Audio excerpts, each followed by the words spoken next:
بسم اللہ الرحمن الرحیم۔ السلام علیکم دوستو، کیا آپ کا بیبی جیسے ہی دودھ پیتا ہے تو ویسے ہی انڈائجسٹ دودھ مطلب کہ کچا دودھ الٹی کر دیتا ہے، یا پھر ایسے ہوتا ہے کہ بیبی نے دودھ پیا اور گیس کی وجہ سے پیٹ پھول گیا اور بیبی رونا شروع ہو گیا؟ اور کچھ بچوں میں تو یہ اکثر ہوتا ہے کہ جب وہ دودھ پیتے ہیں تو اس کے بعد ان کے پیٹ میں درد شروع ہوتا ہے، جس کی وجہ سے وہ رونا شروع کر دیتے ہیں اور وہ بھی مسلسل روتے ہیں۔ اور کچھ بچوں میں پوٹیاں بھی شروع ہو جاتی ہیں دودھ پینے کے بعد، جس کی وجہ سے مائیں پریشان ہو کر خود بھی رونا شروع کر دیتی ہیں۔ تو آپ پریشان نہ ہوں، آپ اپنے بیبی کو جیسے ہی ایزکولک ڈراپ استعمال کروائیں گے آپ کا بیبی 10 منٹ میں کمفرٹیبل ہو جائے گا۔ ایزکولک کی کمپوزیشن میں کیا شامل ہے؟ ایزکولک جسم میں اپنا رول کیسے پلے کرتا ہے؟ ایزکولک کی رائٹ ڈوز کیا ہوگی؟ ایزکولک کے استعمال میں کون سی احتیاط کرنی چاہیے؟ یہ سب کچھ آج کی ویڈیو میں شامل ہے۔ میں ہوں آپ کا فارماسسٹ ڈاکٹر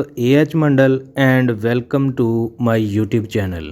جی تو دوستو، ایزکولک ڈراپ کی کمپوزیشن میں شامل ہے بیٹا گلیکٹوسیڈیز۔ آپ کو کمپوزیشن بتانے کا مقصد یہ ہوتا ہے کہ آپ جب بھی میڈیسن پرچیز کریں تو آپ نے میڈیسن کی کمپوزیشن یا فارمولا یا جنیرک نیم پہ کمپرومائز نہیں کرنا، باقی کمپنی نیم یا برانڈ نیم اس کا کوئی ایشو نہیں ہوتا۔ اب ہم ڈسکس کریں گے کہ ایزکولک بچوں کے معدے میں جا کے اپنا رول کیسے پلے کرتا ہے۔ ایزکولک کا معدے میں کام کرنے کا سٹائل بہت ہی اعلیٰ ہے۔ اگر آپ کو سمجھ آ گیا تو آپ سب کولک ڈراپ بھول جائیں گے۔ ایزکولک ڈراپ کی کمپوزیشن میں موجود بیٹا گلیکٹوسیڈیز، جس کو ہم لیکٹیز بھی کہتے ہیں، یہ ایک انزائم ہے جو کہ دودھ میں موجود لیکٹوز کو ہضم کرنے کا کام کرتا ہے، اور یہ انزائم قدرتی طور پر ہر انسان میں موجود ہوتا ہے، لیکن کچھ بچوں میں اس انزائم کی مقدار کم پیدا ہوتی ہے یا ہوتی ہی نہیں، جس کی وجہ سے دودھ میں موجود لیکٹوز ہضم نہیں ہوتا